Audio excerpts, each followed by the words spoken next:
En esta clase hablaremos sobre el texto expositivo y resumiremos las partículas que lo componen para poder desde ya empezar a trabajar en diferentes textos, ya sean extraídos de diarios, enciclopedias, revistas o los que encontremos en redes sociales. Bien, en primer lugar vamos a entender el texto expositivo como un concepto. El texto expositivo va a ser un discurso que se va a caracterizar por informar al receptor de forma clara sobre algún tema en específico. Es decir, en este tipo de textos vamos a preocuparnos del contexto. Por lo tanto, vamos a ocupar la función referencial del lenguaje. ¿De qué quiero hablar? ¿De qué quiero informar? ¿Qué quiero que sepa el receptor? ¿Qué datos le voy a dar? Entonces, en resumidas cuentas, vamos a entender que el texto expositivo busca, en un 100%, informar. Bueno, estudiantes, ahora bien, tenemos que tener en claro que el texto expositivo tiene características. Y una de ellas es la claridad.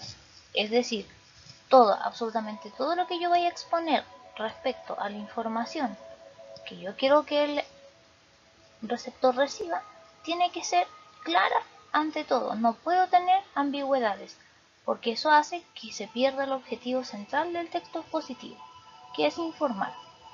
La segunda característica es la concisión, porque todo discurso expositivo tiene que ser breve. Esto tiene que ver exclusivamente con que las ideas se reflejen con exactitud en el número de frases más breve posible, lo más acotado que se pueda hacer. ¿Para qué? Para que tengamos el proceso de atención requerido de nuestro receptor. O si no, vamos a decir mucha información, pero él no va a comprender absolutamente nada de lo que estamos diciendo. Continuando con lo que les mencioné en la diapositiva anterior, dentro de las características hablamos de la objetividad.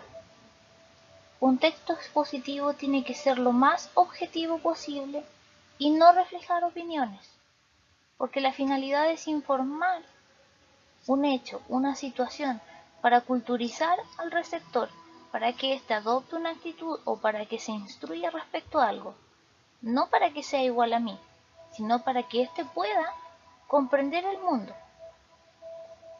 Y la última característica que nuestro texto expositivo presenta es centrarse en el tema.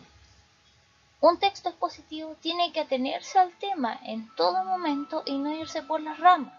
Es decir, no puedo estar hablando de A y después seguir hablando de todo lo que compone al abecedario, demorarme horas en ello y después llegar y volver a hablar de A sin haber dado ninguna información respecto a. Por ende, seamos claros, seamos concisos, seamos objetivos y centrémonos en el tema. Ya les mencioné en las diapositivas anteriores las características del texto expositivo, cómo era el texto expositivo como concepto, pero no podemos olvidar la situación de enunciación, o sea, cómo se produce y quiénes participan en él. Vamos a decir que la situación de enunciación del texto expositivo es particular y es muy especial, porque el emisor es un sujeto que conoce un tema, lo domina, sabe a ciencia cierta y con especificidad de qué va a hablar. En tanto, el receptor va a ser quien se informe sobre el tema, porque no conoce, no sabe. Un ejemplo de esto es lo que hemos estado viviendo en Chile gracias a la pandemia del COVID-19 o coronavirus. Todos nosotros somos receptores, puesto que somos ignorantes en la temática, en el tratamiento, en el cuidado y en el proceder respecto a. Pero nuestros emisores han sido la Organización Mundial de la Salud, nuestro ministro de Salud, nuestros alcaldes y las autoridades públicas. Y lo que hemos estado haciendo es estar en un periodo de cuarentena, como una medida. Pero esa información no ha salido de nosotros como receptores, sino de emisores que conocen sobre la temática. Por lo tanto, hay que recordar que la relación entre ambos participantes, entre emisor y receptor, es de asimetría, hay una desigualdad. Alguien sabe, alguien no sabe. Es como lo que pasa en las aulas. El profesor y el alumno tienen una relación asimétrica. En sus casas, papá, mamá y ustedes una relación asimétrica. Hay familiaridad, pero no son amigos, porque los padres tienen un dominio y los hijos tienen otro. Por lo tanto, no nos olvidemos que aquí, en la situación de enunciación del texto expositivo, hay alguien que sabe más y hay alguien que va a conocer. Continuando con la línea de la situación de la enunciación, donde el receptor está supeditado a lo que le diga el emisor, hay que recordar que uno de los factores más importantes a tener en cuenta al momento de producir un texto expositivo es analizar a qué público va dirigido, a qué lector, a qué televidente. Pues esta clase de público hace que adecuemos el lenguaje. O sea, el lenguaje adquiere un carácter y este carácter puede ser formal, informal, más coloquial, más cercano, y en este van a incluir ejemplos para ser más cercano y más familiar el lenguaje a quien lo percibe. Hay que recordar que el texto expositivo tiene dos modalidades importantes, la divulgativa y la especializada. La divulgativa tiene un lenguaje formal, pero más coloquial, llega mucho público. En cambio, la especializada va a ciertos sectores y este tipo de sectores, por ejemplo, el lenguaje de los médicos, ellos lo entienden. El lenguaje de los ingenieros es academicista. El lenguaje de ustedes como jóvenes también. Hay cosas que un adulto como yo no las comprendemos cuando ustedes están hablando, pero cosas tan simples como que ustedes me escuchen a mí, para ustedes es raro porque el rango etario también establece una diferencia en la forma en que se comprende. Por ende, al momento de producir un texto expositivo, tenemos que generar cierta familiaridad en el lenguaje para poder transmitir la información, porque se supone que yo quiero que ustedes aprendan de mí y yo también quiero que ustedes puedan después reproducirme la forma en que han aprendido este contenido, y para lo cual yo también tengo que adecuar el lenguaje. Y no he caído en falencias, sino que he mantenido un discurso de carácter formal. Bien, haciendo hincapié dentro de las funciones que cumple todo el texto expositivo, recordando que tiene un carácter formal, un lenguaje transversal para que todo el público lo entienda, hay que recordar que sus funciones son las siguientes. En primer lugar, es informativo, porque yo busco, usted busca, que alguien sepa, conozca o se instruya respecto a un tema. Es explicativo, porque tengo que dar ejemplos, tengo que buscar características, definiciones, descripciones para llegar a usted. Y es directivo, porque va dirigido de una manera especial a cierto sector de la población, a cierta especificidad de lo que nosotros requerimos para poder transmitir información, la información que sea de buena calidad, concisa, precisa y sobre todo veraz.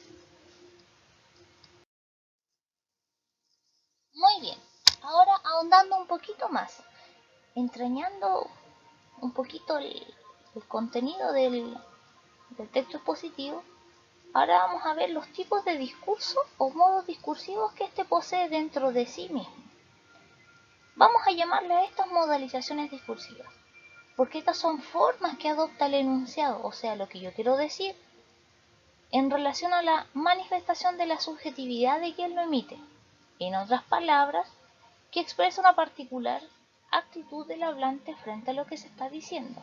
Y para esto tenemos dos elementos: la exposición de los hechos y las manifestaciones de opinión, las cuales más adelante las iremos aclarando una a una y con sus características y rasgos específicos.